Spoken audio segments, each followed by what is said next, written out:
the study session to order.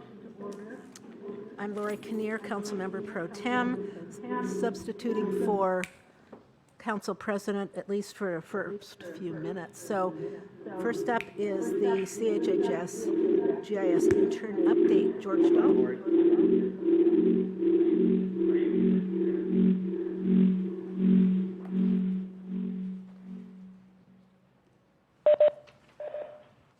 Do I have to repeat all that, Jacoby? Oh, we got you. All right. Yeah, you can go ahead and get started. Well, thanks, Council, for allowing us some time to give a recap on some of the work that Colton, our intern, has done over the summer. So just to refresh, this is a review of the single-family rehab program. So this is a historically funded program through the city of Spokane, dates back to the late 70s when this was initiated, funded through the Community Development Block Grant Program with the intent to provide assistance to single-family homeowners. And one of the things that we really sought out to do with this was evaluate some of the data, something that we hadn't done for some time, and come up with some trends and some recommendations. So Tessa's going to give a little more of a review of the program itself and the partnership that we have there to deliver. And then Colton's going to go in and give us a little more of a review of the data and show some maps. And then at the end, Tessa will provide an overview of some of the recommendations and where you all can help out, and then also just bring general awareness to the community. Councilmember Stratton. Colton, do you really have to go back to school? Yeah, I love it over there. You do? Okay. You don't want to stay here with us? I do love it here too. Okay. The mountains are just a lot closer over there. Okay, we'll let you. Okay. Just a reminder for you, those of you presenting, please speak into the microphone. Thank you. Good morning. So just as a reminder, the single-family rehab program was designed to provide low-interest home loans to low and moderate-income homeowners to help them make repairs to keep their homes safe and livable. So the repairs span a wide variety of issues, but they primarily focus on roof repair, window replacement and repair, Orangeburg sewer replacement, and lead remediation. Those are some of the common projects. As far as the loan terms, we offer 3% interest loans, and the loans range from $10,000 to $40,000. The program itself has been around since the mid-'70s, and since it started, we've provided over 2,500 home repairs. As far as currently, we use SNAP as our subrecipient. Annually, they receive $1.4 million, and on average, they're doing about 30 loans and home repair projects each year. Take it away, Colton.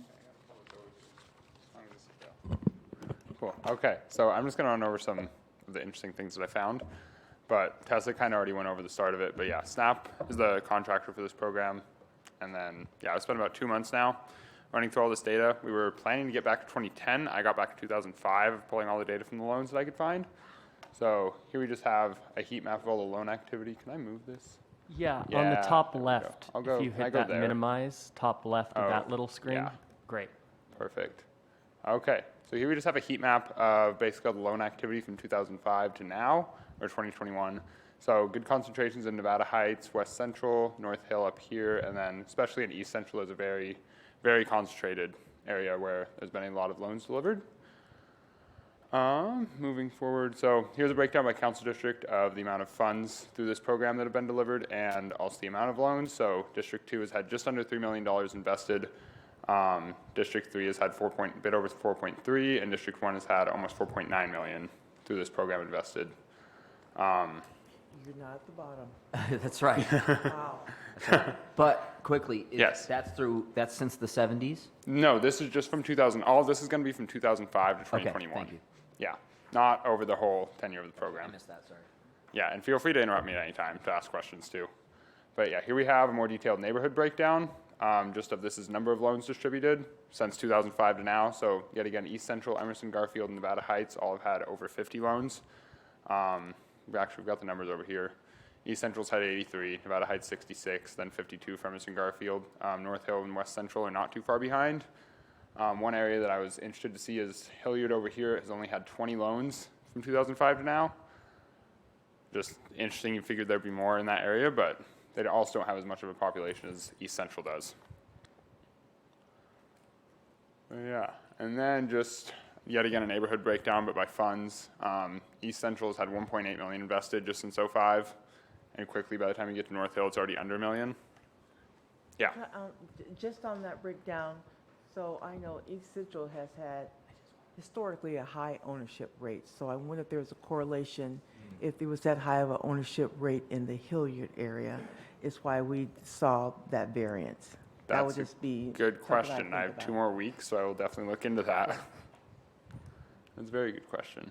Yeah, I'll try to get you more info on that. Okay, great, thanks. After this, but yeah, so then running into some AMI stuff. 75% of the households from '05 to now that have used this program have fallen between 44 and 69% of AMI, with most of the neighborhoods. So this is, if you take, say, East Central, they have 83 loans. If you take the average AMI of everyone that has received a loan in there, it comes out to the average AMI in that neighborhood being between 40 to 48%. Most of these high-need neighborhoods like Nevada Heights, West Central, and East Central have all fallen in that bracket, as that is the, I guess, the main AMI bracket that this loan program is servicing. Yeah, then yet again, just another breakdown of AMI percentage. The median since 2005 has been exactly 50%, with the mean just being slightly higher than that, but still in the 50.65. You can see actually 40 to 55% of AMI, just like that map, has still been the highest percentage of who's receiving these loans. In the SNAP era from 2015 to now, it's climbed to 54%, but it's stayed pretty steady ever since then. Are these loans attached to the mortgage, or are they making like monthly payments? They're making monthly payment. They're on a lien, or it's a lien on the mortgage, I believe, or on the, I don't know how to describe it, Tessa. The city of Spokane is on the title, and they do make monthly payments, and it's a 15-year repayment term. Okay, and so do we have data on kind of like where they've been repaid? We do, yeah. Yes. I collected that from '05 to now. Okay. But I can get you, if you have any specific questions, I can get you more info. It would just be curious to see kind of the difference between the origination versus how many have paid off. Yeah, just like the total term of how long it Yeah. actually took them. And I'd be interested on the default rate Oh, on those yeah. loans also. I don't know, that is a good point. I'm particularly struck by having high home ownership rates in an area where the AMI was in between that 40 and 48, and wondering if that would still happen considering what home ownership or home costs have done in the last 6-7 years in the city. I'll just a quick comment on home ownership. So, East Central historically, community of color, but that neighborhood all worked for Kaiser Aluminum. And there was a significant home ownership in that community in the late 60s and early 70s through the 80s. And then as those owners aged out, a lot of their kids just kept the homes and they became rentals, but the ownership was extremely high during that time. Okay. It's really interesting. Thank you. Yeah, so the whole point of me doing this project was to essentially find a way to better target communities that were missing. So this is an analysis I did through our mapping software. It's still have 2 more weeks to refine this because like Riverside does not have high home ownership, but it identified as high need. But basically this is an outreach need map of where we want SNAP to target next. And this is taking into effect factors. It's a bunch of different indicators like female head of household, demographic data. I added in like the percentage of the population that has received loans. So even taking in current loan data, and it's still identifying like East Central is high need, West Central, Nevada Heights, almost the same area that have been being hit. It still identifies as it's still needing more outreach just to hit these communities, especially. But yeah, and I just want to give a special thanks to George, Tessa, Michael, and Mike Klein in GIS for my help on this project. But yeah, questions, things that you guys would like to see too, because I still have 2 weeks. So I'm wondering, just ideas. Could you go back to, did you say the Riverside? Your first comment about the Riverside neighborhood? Yeah. What was that? I missed that. Oh, I was just saying it identified it as high need in this analysis, but there's not much. I mean, that's mostly downtown. Okay. So there's not much of like single family home ownership in that neighborhood. Okay. Is my point about that. Interestingly, if you go further up on the South Hill, though, you see the moderate to high. There is that light blue, which I don't know if I would have thought that in that particular area, though. Yeah. No, another interesting thing, I don't have a map to show you guys, but I overlaid a redlining map over where all the loan activity was, and or I guess the residential security map was the actual term. But it does come with class 3, which was yellow, the one right above the actual redlining itself, comes into that area on Lincoln Heights and Southgate on the South Hill. So it does essentially line up still Does it? with that area of need, yeah. Interesting to see. Yeah. Is this going to interact with the targeted investment area at all? How is that going to affect this? Yeah. Can I, or do you want to answer that? I don't know, I was going to look this up, but I've been working with Stephen on that. And Colby, can you pull up the map? Is there any way you can pull up the map? Yeah. So there's some overlap in answer to your question.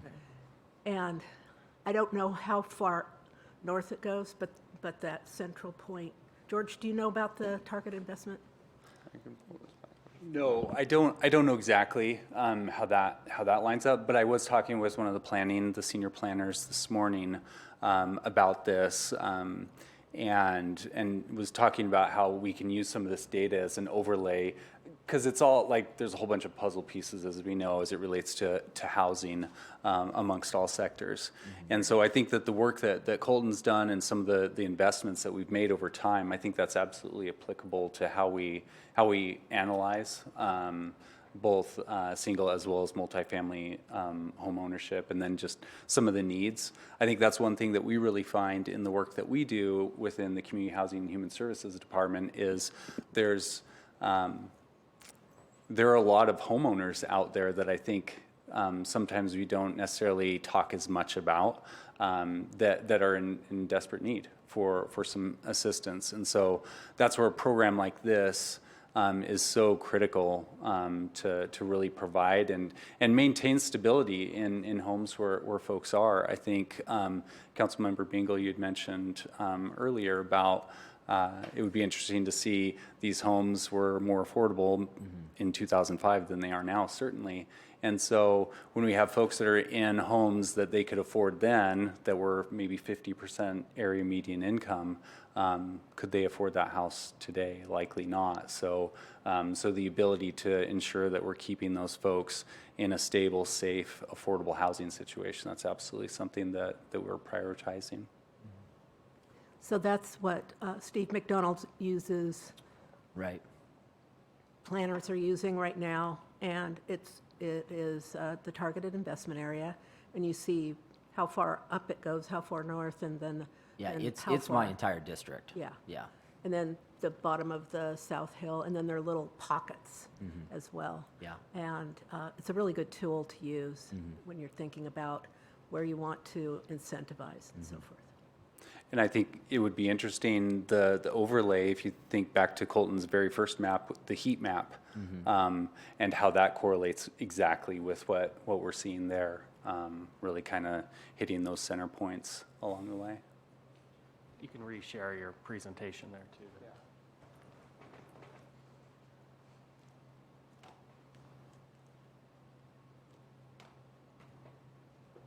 Yeah, that was essentially the end of it. And I guess I have a question. How is this going to be, sort of put out to people so that they know this program exists? Again, this is a targeted investment area for us. What's the best way for us to communicate this? That's a really great segue into what I was just going to talk about. So I wanted to wrap up by just focusing on a couple of strengths, I guess, of the program based on the data that Colton had analyzed over the summer. We had a meeting yesterday with SNAP and presented them with this data, and based on that discussion, they were really happy to see that those AMI groups, kind of their sweet spot, is really being targeted. It's the group that has a need, they can't necessarily afford the home repairs on their own, but they do have the ability to repay with a low interest loan. So really being able to hit those target audiences has been great. And we've also just put a lot of money into neighborhoods in need. However, we are still finding there are pockets of underserved communities that we are not hitting. And so that was kind of our ask to you all is, do you have ideas or can you assist us in outreach efforts to reach those communities? Because that's the jumping off point of this research now is we want to really have a targeted outreach campaign so that we can really make sure we're reaching the people who need these services. I was just thinking about that as you were talking. It would be great, and council members could help set it up and get you directed in the right direction. Neighborhood council meetings, to really have this presentation and talk about the program and to have information there that neighbors can share with neighbors makes a big difference. And the neighborhood concerts that are going on, sometimes you can set up a table and have information just to get word out. But it's so important for some of these neighborhoods to have that and to know that there are resources out there. Terrific. One idea we had too was to try to connect SNAP with the community assembly, maybe provide a presentation about these programs. Be perfect. Yep. I don't know how it is in the other districts. We don't have a ton of participation in our neighborhood councils. I would love to think that that would be a great delivery vehicle, but I think that that is not going to hit as many people as we would like it to. I don't know if there's a way, I don't know how difficult it would be, but in bills and regular communications that we're sending out to the community, if we can say, hey, you're in one of our targeted areas, if you meet these qualifications, here's a number to call, something like that. I don't know what the expense would be or how difficult that would be for, to add it in a utility bill or something like that, but. That's good. Yeah, I think it's about $6,000 to $7,000 citywide. So what I don't know is whether they ever let us break down the mailing by. Gotcha. But Right. this is a pretty big swath, so I mean, Yeah. you could. Well, and you have information at schools too, in those areas, and that they can send home with students. That's not a bad idea. Also, Could have we mobile libraries. vans. Libraries can Pardon? be used too, Libraries Libraries, and community centers. and community centers. yep.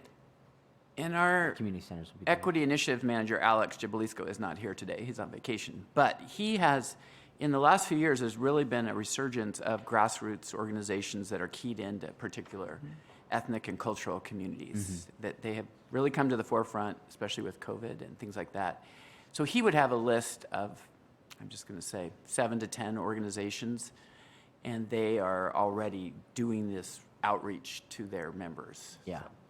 That's great. And that's something we've discussed in the past too, is how can we find someone who has a trusting relationship with the Yeah. target audiences that Yeah. maybe don't just want to hear from me, but they want to hear from someone that they trust and know. And we were about to talk about ARPA, but one of the things we had thought about is coming up with this idea of having a more organized navigators for doing that. But when we talked to the community, they said, no, we have navigators.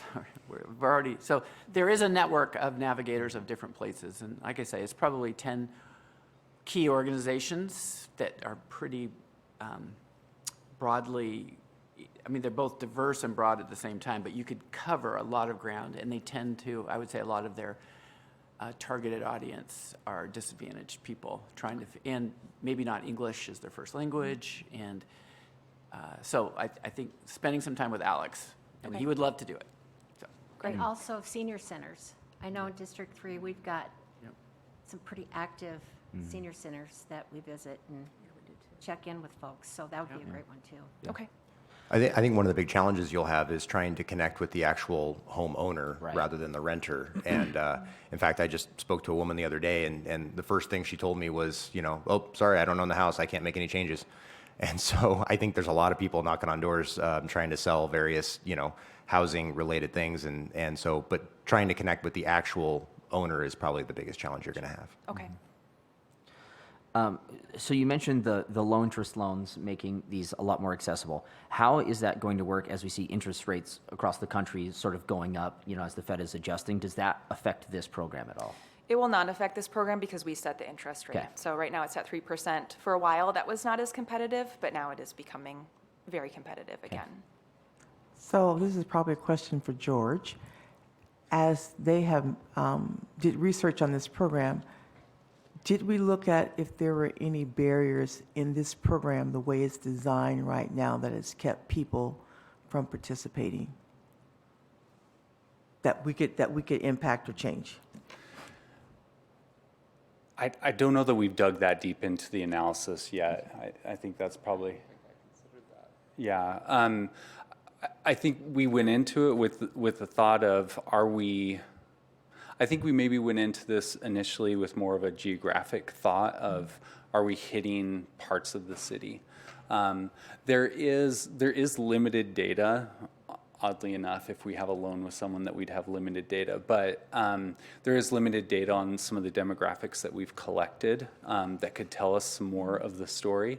And I think that's one of the good things about bringing in our partner agency, SNAP, that's delivering these services, to understand where those additional data points can get us some of that richness that will help this program as it moves forward.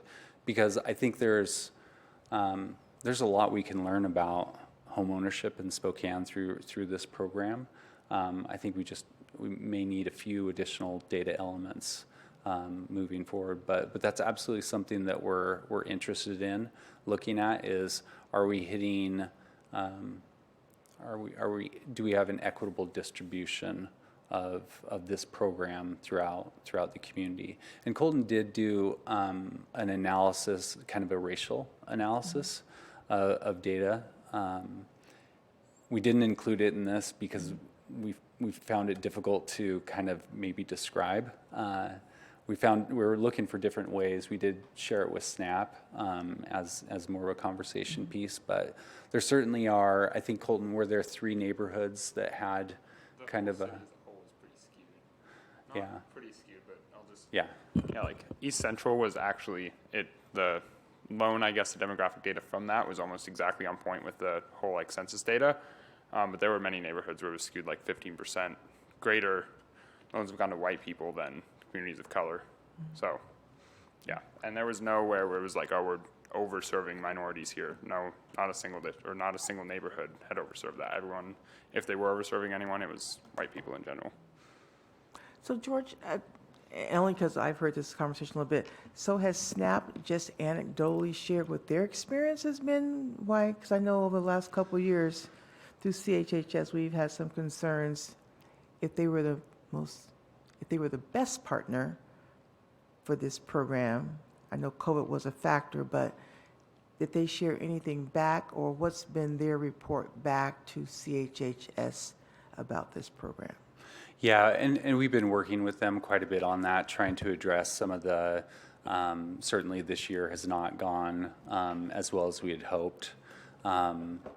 So we've been working with them definitely to try and find ways to make some improvements, ensure that the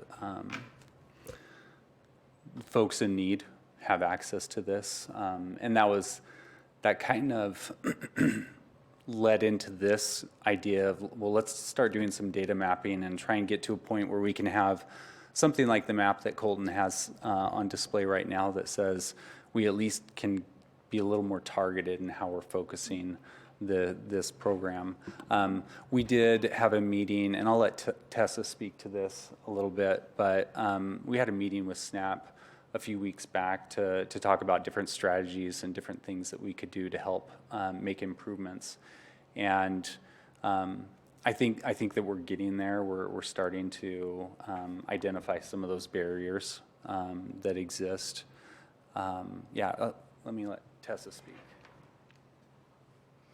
So SNAP does collect some of the data as far as their analysis of it.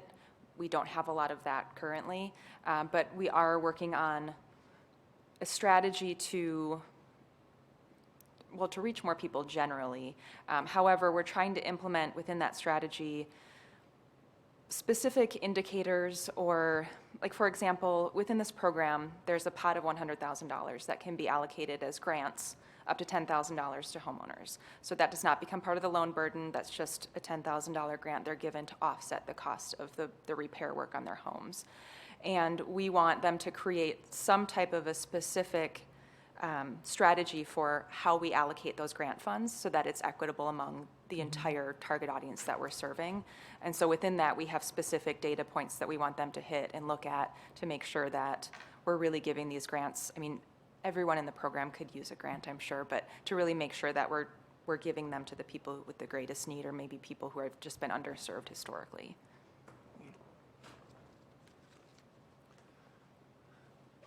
And I think it's also important to note that this program, the interest rate that comes back off of this helps sustain and support this program long term. So in the event that we had a significant reduction in our allocation from HUD through the Community Development Block Grant Program. This is a program that has a very sustainable funding source to ensure that this program has some sustaining power moving forward. We generally, so there's what we call a revolving loan fund, which is how this program operates. So these funds come in and go back out through this exact same program. And then we have what we call the entitlement funds, and those are annual allocation from HUD. So very few entitlement fund dollars go into this program as they had historically. So the pool, the portfolio of different loans that we have is large enough that it sustains itself. Kind of going back to the where SNAP's at right now, one of the things that they had identified is that you know, not historically, the last couple of years with interest rates as low as they are, that we haven't been as competitive at that 3%. So one of the things that they had recommended was, what if we reduced or had a tiered interest rate for folks depending on the area median income of that applicant. And so one of the things that we're proceeding with is to reduce that as a way of testing to see if that makes it more attractive, reducing it to 2% through the end of the year to kind of help SNAP get across the finish line. But then also test and see, is 2% a better number for folks than 3%. So anyways, we'll collect the data on that and see if that makes a significant difference. The other thing that we've heard from SNAP is that early in the year it's more difficult to get folks into the pipeline because generally we're talking about exterior work. And so one of the things that we talked about is, well, maybe we make the interest rates in the first quarter of every year when folks aren't thinking about exterior work, make that interest rate lower at that time. So we want to kind of make some adjustments, be flexible in areas, and if it works, then lean into that more. We're going to move on, but I just want to say that there is a program for landlords. Also, it's a little bit challenging to access some of those funds, but we do have that within our system where landlords could apply to invest in their rental properties. And I don't want us to forget that. I don't know how much money was allocated for that, how strong that program is, George, but I know there were some barriers there to landlords who wanted to participate in that program. So. Yeah, that'd be great future discussion. Okay, thanks. So, George, thank you. And Colton, you still have time to change your mind. He's got one more year. I just have to finish my degree. Yeah. Okay. And then you can come back. We'd love to have you back. That'd be great. Right. I'm going to turn it over to Council President. My brief little piece is done. So You did thanks, great. everyone. Yep, thanks for doing that. So our other item that we have on study session is the SBO for Tranche 3. We've discussed this previously, and in fact, last night I was looking at the agenda, I'm like, we already did the GIS intern, and we discussed Tranche 3. So, are we Groundhog Day? But it is different, as you saw, so helpful. And so Tranche 3, this, I don't know what discussion people want to have, but this takes the previous memo that we discussed and puts it in SBO language for Monday. And again, just to review, this allocates the money. It then goes to an RFP type committee to try to work things out on the details. One thing of note that is the very last one, the $350,000 for administrative support. So that's the finance department having project employees allocate some of the other things. And our belief is that spending this $350,000 means we will spend way less in administration costs on the other things. And so it won't change the amounts. It just means more of those will go directly to people. Right. But anyway, we just kind of want, since it is an SBO, not a memo, we try to bring every ordinance to a committee or a study session. So open for any further discussion questions. Matt Boston is here and available if anyone needs anything from him. Yeah. So I know we talked about this before, but I thought Councilman Cathcart had a great idea on this as we were discussing it earlier. So we have $1.5 million going to the community centers. the Martin Luther King Center desperately needs an HVAC system, and so I know that we talked about potentially adding another $500,000 for that one, but if we wanted to be fair, then potentially adding another $1.5 million for community centers. But I thought Councilman Cathcart's idea was pretty good if you wanted to share it on Yeah, the ad well, there. so the issue is, and having talked to the folks over at the Zone and NECC, they don't see the 500,000 coming as being for behavioral health. They see it as coming for the community center. And that's how it's labeled and that's how it's identified. And so they are already identifying workforce training as the purpose for those dollars. Okay. And so they're still looking for specific dollars for the behavioral health program at the library. Yeah. Well, this is intended for the behavioral health. We might have to put some language in there, but all we did was we took their 500,000 request that they made and said, all right, let's match that with the other one. So there was never any discussion that it would be more general than that, but. But I think they're seeing it as, okay, well, this was a specific request for a very specific purpose, and now it's kind of being sort of generalized as, well, we're just going to give each community center 500. I think that's the perception. Yeah. No, it's helpful to hear that. And so anyway, so I agree with what Councilman Mingle is saying is if we can try to identify an additional amount. And what I would say is let's do the 1.5 as identified now, but then as a separate line item. And I'm sure there are needs that West Central has that we could include in this. I'm just not aware of what those are, but we could, as a line item, say an additional 500 specifically for HVAC at MLK and a specific 500 that's specifically for the behavioral health at NECC. And then if there's a 500 that could be specifically for a need of West Central. West That Central was my thought. More than happy to, they were very excited about the possibility of getting that 500,000, but I don't know about any specific. Okay. Just one clarification. In the discussion that Zach told me about from West Central was that they actually didn't have as much capital need. Okay. And they were hoping to use this 500,000, and then they had some CBDG capital that had been awarded, and then they were hoping that that could be repurposed to things other than capital. So I don't know that they did that, but go Yeah. ahead. So I guess my question/comment is, this is one-time money. So once it's gone, it's gone. It's not going to reoccur and magically reappear. So I'm hoping that the community centers don't have an expectation that if they use it to start a program or to pay staff or whatever, there's not more money coming. This is it. And that's why it's important to reinforce that one-time money. So if they have a program they want to start, they're going to need to make sure that they have sustainability going forward Yeah. for that program. The other thing is, based on the conversation we had last time, we put language in that said, no, it's not your choice of what you want. Right. So we've narrowed the language in this that people may not have seen to say, no, the city, through the ARPA, will go, no, is this the highest and best capital need for that facility? Okay. So we did narrow it to, Where is that language at? I think It it's, says capital purposes right here in the line. Right. and For the purpose of funding capital expenditures on city-owned property leased to community centers. let me just see if we got the other language in there that I was. And if It that- doesn't have the language that I thought was in there, but we discussed at ARPA, which was the city had to, we had to agree that it was the best purpose, because there's all sorts of capital you could Sure, do. sure. And we're the owners of the building. So that needs to be Clear. tweaked.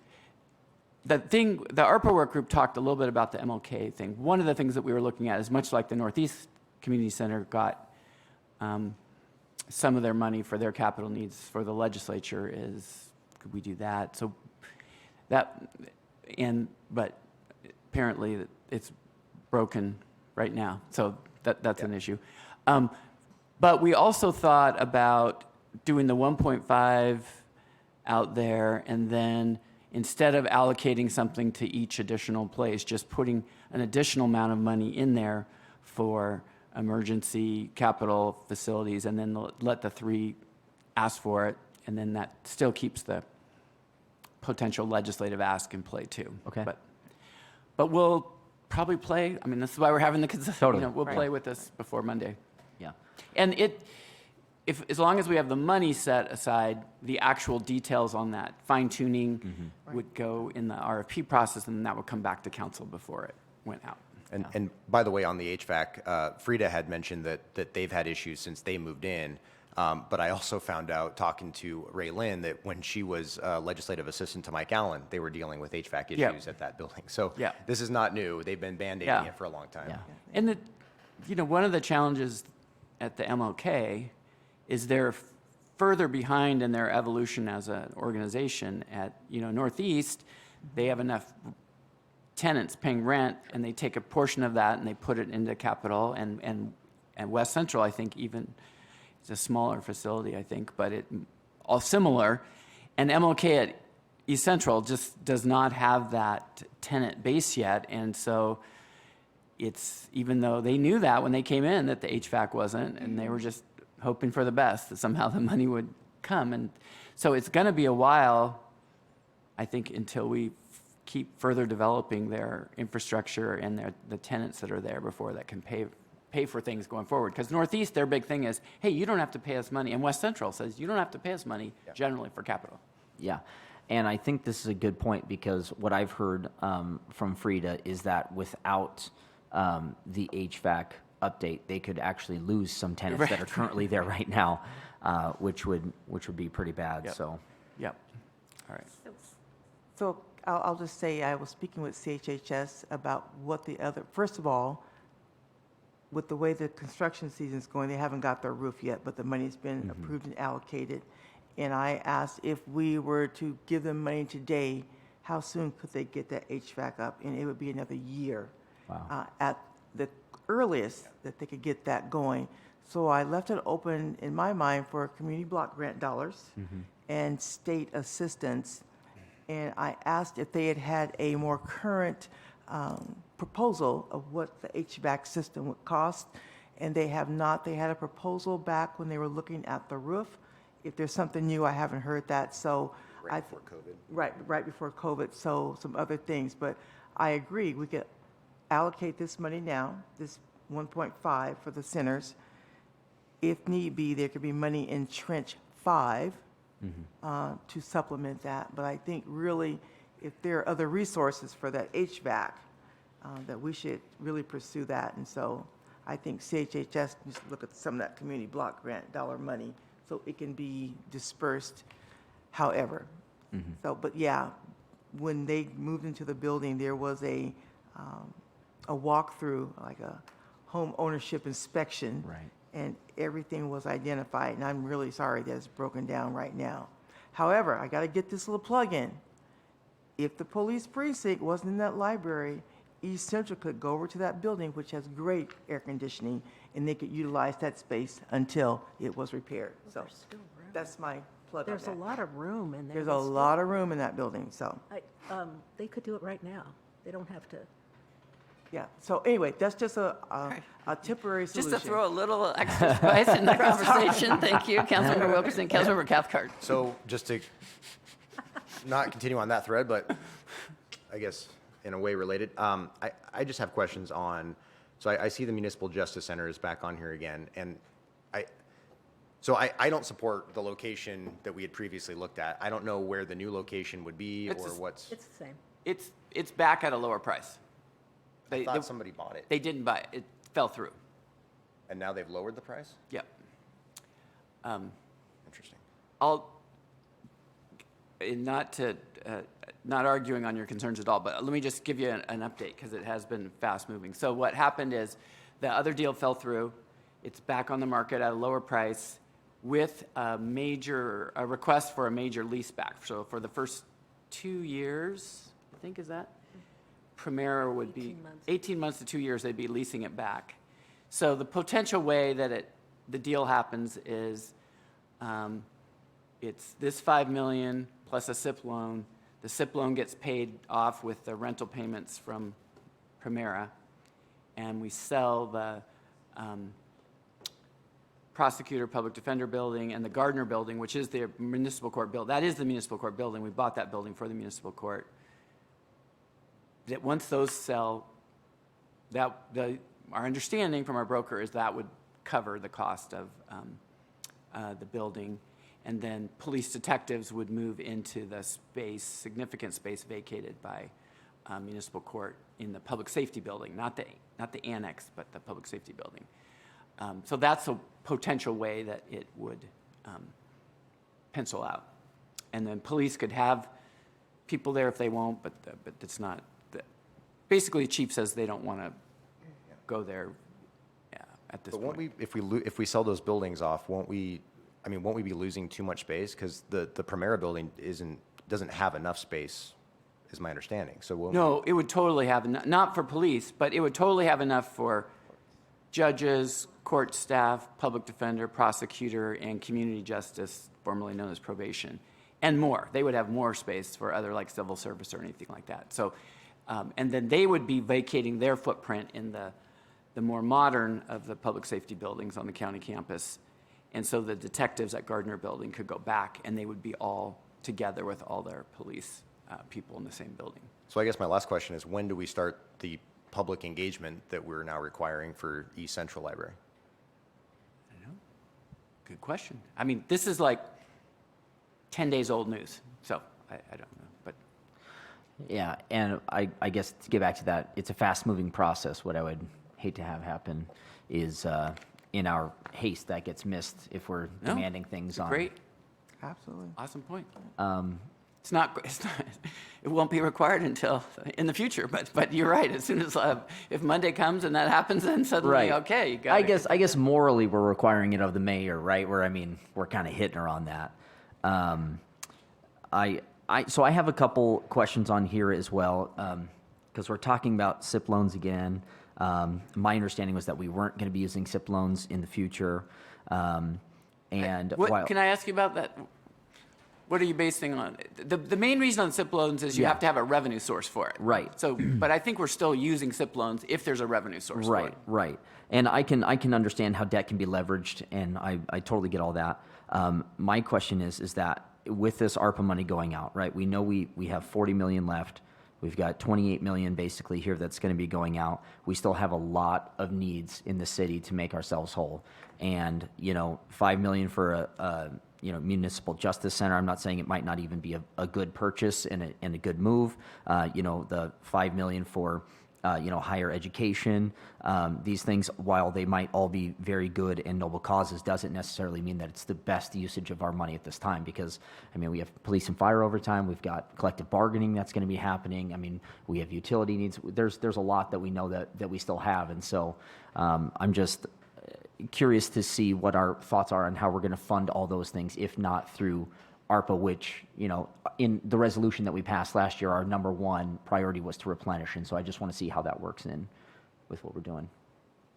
I don't know if that was it was a priority. I don't know if we ranked them. We just listed Oh, them. it was numbered number one. It was, yeah, so, but it okay. wasn't, I don't know, it wasn't Yeah. ranked. But Councilmember Wilkerson. Well, first of all, we knew it was 81 million and that we were not going to be able to fund everything. So let's start there. Right.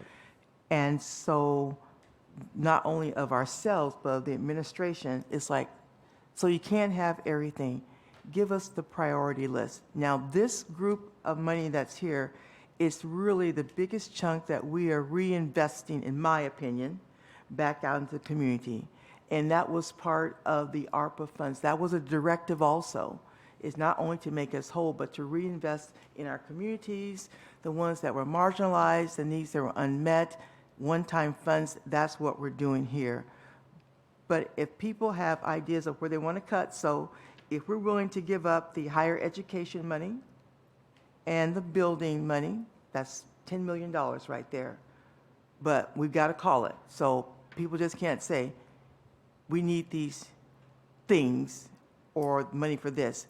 We got to call it. So people just need to call it and say, this is where the rubber hits the road. And the administration has not done that for us, because it is a give and take Totally. discussion here. So again, I just want to reiterate, we knew we weren't going to have enough to begin with. And the request was like over 200 million before we even got the first 40 mil through the door. So that's our reality. I didn't realize when I took over the gavel that Councilmember Zappone is on video and his hand is raised. Thank you, Mr. Byrd, for letting me know. Councilmember Zappone. Thanks. You guys were starting to talk about what I wanted to, which was if we want to expand the community center funding, then we have to take off something else from the proposal. So I think now would be a good time to hear. Councilmember Bingle mentioned a couple, but if other people have some they want to stop. But the committee looked at the priority from the DOT exercise and said, this is what generally everyone agrees on. But if people are changing their mind, then we should probably hear from other council members too what they want to take off the list.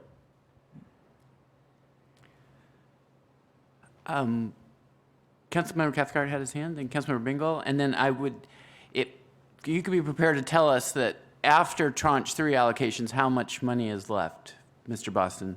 So you could do that. Councilmember Cathcart. Yeah, so, I mean, to me, I would start with the $5 million for the Municipal Justice Center. That, to me, personally, would be where I would start if we have to cut. And I do think that a couple things are missing. I mean, I know we're still having a broader conversation on police cars, but obviously if they are going to come from ARPA or a portion from ARPA, that would be one thing. I do think this makes the most sense. Second, I'm less concerned about some of the city's budget replacement dollars specifically because I think a lot of that is our ongoing expenditures, and we have to be very cognizant of making sure that we're not putting ourselves in an unsustainable situation in the future when we don't have these dollars to fall back on. So I'm less concerned about that, but some of the more one-time funding issues I do think we need to consider, such as utility supports. Certainly there are a lot of people in my district, who are behind, but it's a citywide concern. And so I think figuring out a way that we can wipe away a portion of those or I don't know if it's all of them, but something to ease the burden on utilities, I think is one that we haven't considered yet. I mean, it's kind of on our broader list, but not on this one. So that's where I would start for me. And I think that's one thing. I will say I do support the higher education. I think creating a scenario which the ultimate outcome, if this goes as planned, is essentially every child born in the Spokane region would have access to higher education, be it a four-year university, a trade school, something. And I think for the small amount, relatively small amount that the city would be investing, the county has also invested, I think the school district is investing, to have that sort of an outcome would be a pretty major game changer for our entire community. So on that one, I do support. But the last thing I'll end with, more just questions on how we would operate, because I've heard from the administration that they're not quite sure how this would work, and that is on the nonprofit, the small business, less on the business districts because that's a little bit more obvious, but on those first two, exactly how are we going to get those dollars out? Will we contract with a bank or a credit union to be the entity to dole those grant dollars out? Who will be the one? Because my understanding just from the administration is we don't have something that's in place to do it, and so we just have to come up with a good way to get those dollars out if we're going to continue with those as planned. I had a couple of responses. Totally. Yep. So on that piece, that's what this letter I, the $350,000, is having project employees process that. Also, on the municipal thing, one of the reasons for that is that at the price that's there with the furniture that comes with it, it's several tens of millions less than if we had to get it some other place. And so it's one of those ones, in my mind, just that we're saving 10, 20, $30 million that we then have down the road as we're in this financial crisis. So that's why it's appealing to me, not so much that I'm excited about that, but when I look at and we saw there's the Monroe Court building, which is right next to it's way more with no furniture to do it. So that's. And not as big. And not as, way smaller. And so it's really that kind of, and it's the challenge. And that's just how I view it, every investment that people have. And I do that. So I just wanted to respond to that. But Councilmember Bingle. Yeah, and I want to reiterate, I don't think any of these things are bad. It's just, like to your point, we only have so much money. And so just wanted to throw that out there. And I know that Matt's going to be coming up here shortly, but I am just genuinely curious because, again, there's a lot of liabilities on the city side. I hear your point about sustainability, right? We don't want to keep funding with one-time dollars, contracts that are unsustainable for the city, those kinds of things. On the one-time dollars, again, Councilwoman Kinnear, you make a great point, and I hope that we actually take that same thought process and logic when it comes to the commerce dollars when we're putting that forward, because that's one-time dollars as well. Let's not be creating a bunch of programs that require a sustainable source of funding that we don't have. But I don't know if Matt wants to come up and talk to us sort of about the city's financial position and where we could be if we're not using ARPA dollars to make the city whole. What's going to happen? So And I'm happy to have him come, but I'll just give you a preview, is that what I've asked him is that when we come back from the week that we're gone, is at a study session to give us a complete thing, because one of the challenges that we're all facing is we're getting piecemealed with these things of like, okay, this is urgent with that, and then, but there's multiple. There's tens of millions of dollars that we don't know, and we need to, this is all of them, and then here's all the funds, because there's different funding, specialty fund pots, like what are they? What's the public safety dollars? What's the criminal justice dollars? What are the REAP funds? Those are available. So we are going to have a bigger presentation from Matt on that coming up. Doesn't mean he can't come up and answer questions that you have, but I just wanted to let you know that we've identified that, and we're having, I think, Councilmember Cathcart Wilkerson and myself are having a meeting with Tomorrow. Tanya and Johnny tomorrow, a little bit about that, just to say, you know what, this needs to work a little. We can't just give us your thing one at a time and how you want to do it. It has to be a big picture all at once. So, yeah. Yeah, just on that note real fast, directly related, but I had asked Chief Meidel, because we keep getting peppered with little requests for things, and I just said, hey, can you just give me a full list of every single need you have? And if you know the bucket it can come from, great, and if not, we can work to tie those together, so at least we can get a sense of what's coming. Yeah. Councilmember Kinnear. Thanks. One, that's why we need Matt to identify the buckets and how much is in the buckets right now, because I don't think Craig Meidel knows that. So he can say, I want it to come from X, but he doesn't know if there's money in that or what else has been committed. That's the first thing. The second thing is, did we not approve most or all of these via resolution? Am I losing my mind? No, we didn't. We just discussed these. Okay, but I remember, certainly I remember approving the Municipal Justice Center via resolution. No, we did. So, yeah, let me make a slight distinction. So these, as Councilmember Sapone said, these came through the DOT exercise process. That's how they came, with a couple of exceptions. One was the add to pay for the collective bargaining, which was kind of a separate piece that we're going through. And then the municipal thing, we had already done a resolution on that showed support. In Tranche 4, there's also an expenditure, not in this one, for expanding the downtown business improvement district. So when we were putting stuff together, on things that council has already voted on, we felt like we could put them in. And they weren't included on the DOT exercise because council had already weighed in on it. So. and also right? Yeah, and I was new too. So. Did you want to mention anything and also give us ballpark on how much after Tranche 3, how many millions of dollars are left? Yeah, I mean, based on where Tranche 3 is at, we're at about $13 million that's left.